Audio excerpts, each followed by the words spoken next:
कर लो तो हिंदू कहते हैं हम इन्हें खिलाएंगे क्या और हमारे बच्चों की जिम्मेदारी कौन लेगा।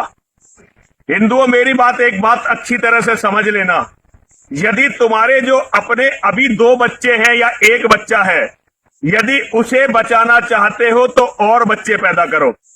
यदि हम इन भारत के रहने वाले इस्लाम के जिहादियों से यदि हम जनसंख्या का युद्ध हार गए तो शायद ही कोई ऐसा बच्चा होगा जिसे चिता नसीब होगी या जिसे अंतिम संस्कार नसीब होगा। हमारे बच्चों को चिताएं भी नसीब नहीं होनी है। और इसका अगर आपको देखना है तो आप सुक्रताल में आकर देखिए।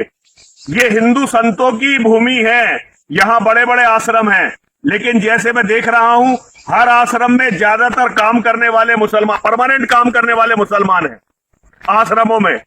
और यहां पहले कोई मुसलमानों को जमीन नहीं देता था सुक्रताल में, लेकिन धीरे धीरे अब सुक्रताल में मुसलमानों की संपत्तियां बढ़ने लगी हैं और यहां काम करने वाले बहुत सारे लोग, फल बेचने वाले, सब्जी बेचने वाले दुकानदार यहां मुसलमान होते चले जा रहे हैं।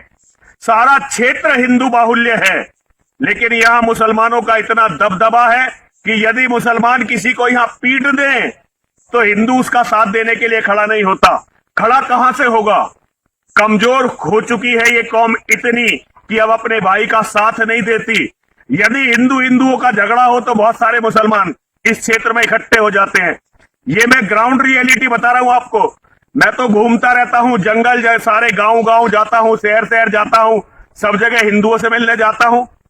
यहां भी अब मैं कई दिन और रहने वाला हूं। पूरा क्षेत्र बाहुबली जाटों का और गुजरों का है, जिनके पास बहुत सारे असले हैं, बहुत सारे हथियार हैं, लेकिन घर में बच्चे ही नहीं हैं।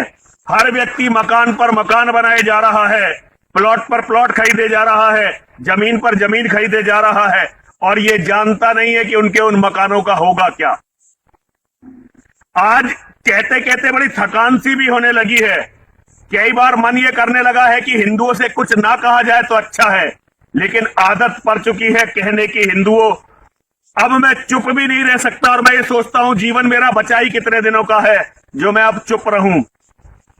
मैं मां गंगा के तट से हिंदुओं तुम्हें केवल इतना कहना चाहता हूं, केवल तुम्हारे घर में बच्चे, लड़के, बेटे, बच्चों में भी बेटे, क्योंकि बेटों के कंधे पर होता है पूरे परिवार की रक्षा का भार।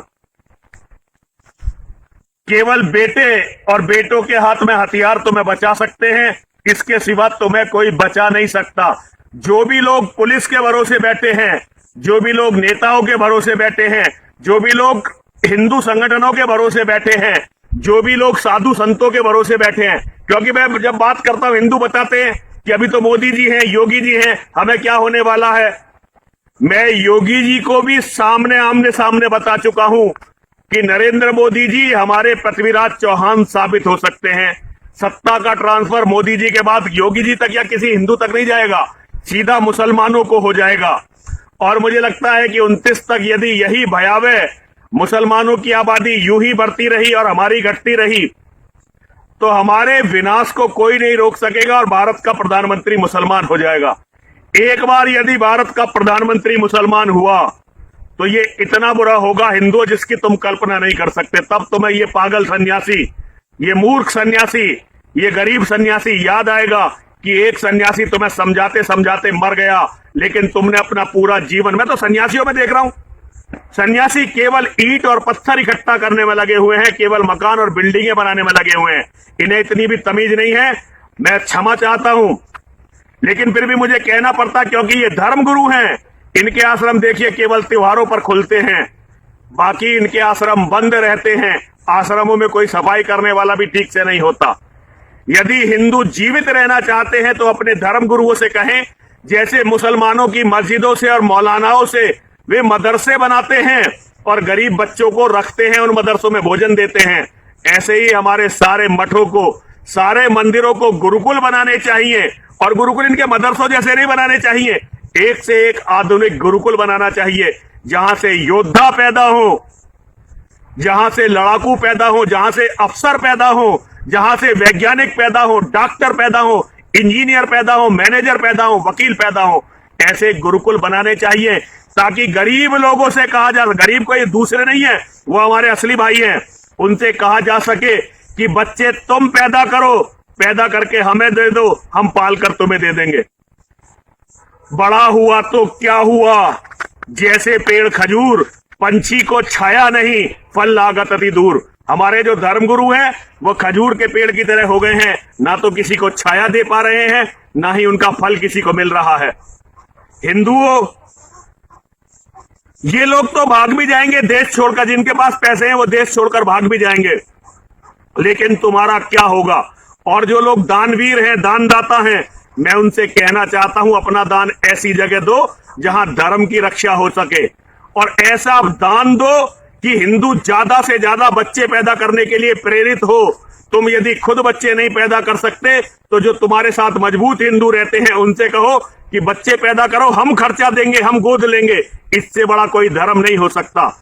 यदि सनातन मिट गया, यदि सनातन धर्म मिट गया तो तुम्हें किसी को भी स्वर्ग की तो छोड़ दो, नरक में भी जगह नहीं मिलेगी, और तुम्हारी आत्माएं ऐसे ही शाश्वत ब्रह्मांड में घूमती रहेंगी। मेरा केवल हिंदुओं तुमसे इतना कहना है, जनसंख्या की लड़ाई को मत हार जाना।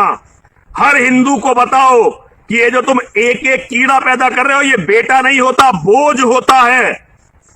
इस बोझ को अपने संसाधनों में बदलो। हर हिंदू 3-3, 4-4 बेटे पैदा करे। यही गंगा मां के तट से मेरा एक संदेश है हिंदुओं के लिए। सभी बोलेंगे, बोलिए हर हर महादेव।